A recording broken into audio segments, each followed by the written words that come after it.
Estamos leyendo la carta del apóstol Pablo a los romanos y el día de hoy vamos a leer los capítulos del 4 al 7. Dice así, Romanos capítulo 4.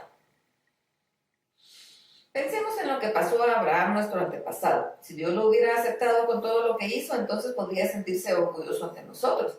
Pero ante Dios no podía sentirse orgulloso de nada. La Biblia dice, Dios aceptó a Abraham porque Abraham confió en Dios. Ahora bien, el dinero que se le paga a alguien por un trabajo no es ningún regalo, sino algo que se le debe. En cambio, Dios declara inocente al pecador, aunque el pecado no haya hecho nada para merecerlo, porque Dios le toma en cuenta su confianza en él. David nos habla de la felicidad de Dios a los que, sin hacer nada para merecerlo, Dios declara inocentes por confiar en él. Así lo dice la Biblia. Qué felices son aquellos a los que Dios perdona. Dios ya se ha olvidado de los pecados que cometieron. Qué felices son aquellos a los que Dios perdona de todo lo malo que han hecho. Pero esa felicidad es solo los que están circuncidados o también de los que no lo están. Ya dijimos que Dios aceptó a Abraham porque él confió en Dios. Y no hay duda de que Dios aceptó a Abraham antes de que fuera circuncidado. En realidad, Abraham fue circuncidado para demostrar que Dios lo había aceptado por confiar en él. Fue así como Abraham se convirtió en el padre de todos los que confían en Dios, aunque no estén circuncidados. Pero Abraham es también el padre de los que están circuncidados y que a la vez confían en Dios. Pues esto los que siguen el ejemplo de Abraham antes de que fuera circuncidado. Dios le prometió a Abraham que a él y a sus descendientes les daría el mundo. Se lo prometió no porque Abraham hubiera obedecido la ley, sino porque confió en Dios. Esto hizo que Dios lo aceptara. Si la promesa de Dios fuera para que los que obedecen la ley, entonces de nada serviría confiar en Dios y su promesa no valdría de nada. Dios castiga a los que desobedecen la ley, pero cuando no hay ley, nadie es culpable de su desobediencia. Por eso, para que la promesa de Dios tuviera valor para los descendientes de Abraham, Dios no pidió nada a cambio. Hizo la promesa para que todos los que confiaran en Él, no solo para los que obedecen la ley, sino también para los que confían como Abraham. Por eso Abraham es el padre de todos nosotros. En la Biblia Dios le dijo a Abraham que llegaría a ser el antepasado de gente de muchos países. Esa promesa se la hizo Dios a Abraham porque Abraham creyó en él, que es el único Dios con poder para resucitar a los muertos y para crear cosas nuevas. Cuando Dios le prometió a Abraham que tendría muchísimos descendientes, esto parecía imposible. Sin embargo, por su esperanza y confianza en Dios, Abraham llegó a ser el antepasado de gente con muchos países que confían en Dios. Aunque Abraham tenía casi 100 años y sabía que pronto moriría, nunca dejó de confiar en Dios.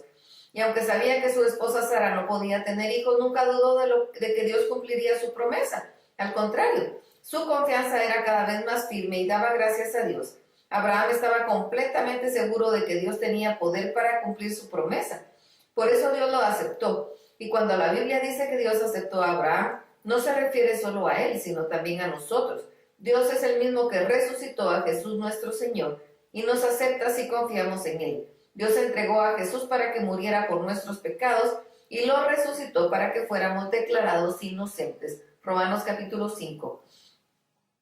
Dios nos ha aceptado porque confiamos en él. Esto lo hizo posible nuestro Señor Jesucristo. Por eso ahora vivimos en paz con Dios. Nos alegra saber que por confiar en Jesucristo, ahora podemos disfrutar del amor de Dios y que un día compartiremos con Él toda su grandeza. Pero también nos alegra tener que sufrir porque sabemos que así aprenderemos a soportar el sufrimiento. Y si aprendemos a soportarlo, seremos aprobados por Dios. Si Él nos aprueba, podremos estar seguros de nuestra salvación. De eso estamos seguros. Dios cumplirá su promesa porque Él nos ha llenado el corazón con su amor, por medio del Espíritu Santo que nos ha dado. Cuando nosotros los pecadores no podríamos salvarlos, Cristo murió por nosotros. Murió en el momento elegido por Dios. En realidad, no es fácil que alguien esté dispuesto a dar su vida por otra persona, aunque sea buena y honrada. Tal vez podríamos encontrar a alguien que diera su vida por alguna persona realmente buena, pero Dios nos demostró su gran amor al enviar a Jesucristo a morir por nosotros, a pesar de que nosotros todavía éramos pecadores. Si Dios nos declaró inocentes por medio de la muerte de Cristo, con mayor razón, gracias a Cristo nos librará del castigo final. Si cuando todavía éramos sus enemigos, Dios hizo las paces con nosotros por medio de la muerte de su Hijo, con mayor razón nos salvará ahora que su Hijo vive. y que nosotros estamos en paz con Dios. Además, Dios nos ha hecho muy felices, pues ahora vivimos en paz con Él por medio de nuestro Señor Jesucristo. El primer pecado en el mundo fue la desobediencia de Adán. Así, el castigo por el pecado apareció la muerte en el mundo. Y como todos hemos pecado, todos tenemos que morir. Antes de que Dios diera la ley, todo el mundo pecaba. Pero cuando no hay ley, no se puede acusar a nadie de desobediencia. Sin embargo, los que vivieron desde Adán hasta Moisés tuvieron que morir, porque pecaron, aun cuando su pecado no fue la desobediencia a un mandato específico de Dios, como en el caso de Adán. En algunas cosas Adán se parece a Cristo, sin embargo no hay comparación entre el pecado de Adán y el regalo que Dios nos ha dado. Por culpa de Adán, muchos murieron, pero por medio de Jesucristo nos ha dado un regalo mucho más importante para el bien de todos. El pecado de Adán no puede compararse con el regalo de Dios. El pecado de Adán hizo que Dios lo declarara culpable, pero gracias al regalo de Dios, ahora Él declara inocentes a los pecadores porque no lo merecen. Si por el pecado de Adán la muerte reina en el mundo, con mayor razón por medio de Jesucristo, nosotros reinaremos en la nueva vida. Pues Dios nos ama y nos ha aceptado sin pedirnos nada a cambio. Por el pecado de Adán, Dios declaró que todos merecemos morir, pero gracias a Jesucristo, que murió por nosotros, Dios nos declara inocentes y nos da la vida eterna. O sea, la desobediencia de uno solo hizo que muchos desobedecieran, pero la obediencia de Jesús declaró inocentes a muchos.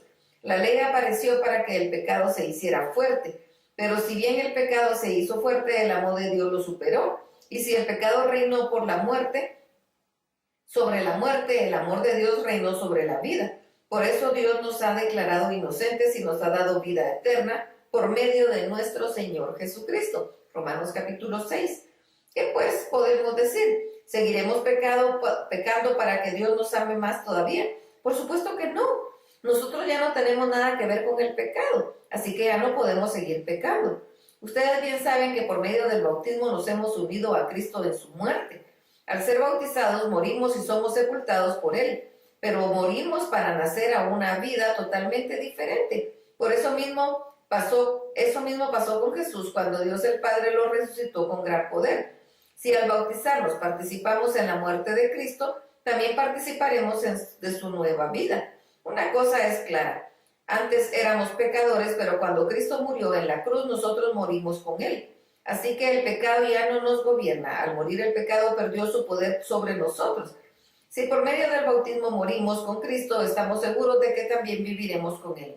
Sabemos que Jesucristo resucitó y que nunca más volverá a morir, pues la muerte ya no tiene poder sobre Él. Cuando Jesucristo murió, el pecado perdió para siempre su poder sobre Él. La vida que ahora vive es para agradar a Dios. De igual manera, el pecado ya no tiene poder sobre ustedes, sino que Cristo les ha dado vida. Ahora viven para agradar a Dios. Así que no dejen que el pecado los gobierne, ni que los obligue a obedecer los malos deseos de su cuerpo. Ustedes ya han muerto al pecado, pero ahora han vuelto a vivir. Así que no dejen que el pecado los use para hacer lo malo. Más bien, entréguense a Dios y hagan lo que a Él le agrada. Así el pecado ya no tendrá poder sobre ustedes porque ya no son esclavos de la ley. Ahora están al servicio del amor de Dios. Alguien podría decir que como ya no somos esclavos de la ley, si no estamos al servicio del amor de Dios, podemos seguir pecando. Pero esto no es posible. Ustedes saben que quien siempre obedece a una persona llega a ser su esclavo. Nosotros podemos servir al pecado y morir, o bien obedecer a Dios y recibir su perdón. Antes ustedes eran esclavos del pecado, pero gracias a Dios que obedecieron de todo corazón la enseñanza que les dio, ahora ustedes se han librado del pecado y están al servicio de Dios para hacer el bien. Como a ustedes todavía les cuesta entender esto, se los explico con palabras sencillas y bien conocidas. Antes ustedes eran esclavos del mal y cometían pecados sexuales y toda clase de maldades, pero ahora tienen que dedicarse completamente al servicio de Dios. Cuando ustedes eran esclavos del pecado no tenían que vivir como a Dios le agrada. Pero ¿qué provecho sacaron? Tan solo la vergüenza de vivir separados de Dios para siempre.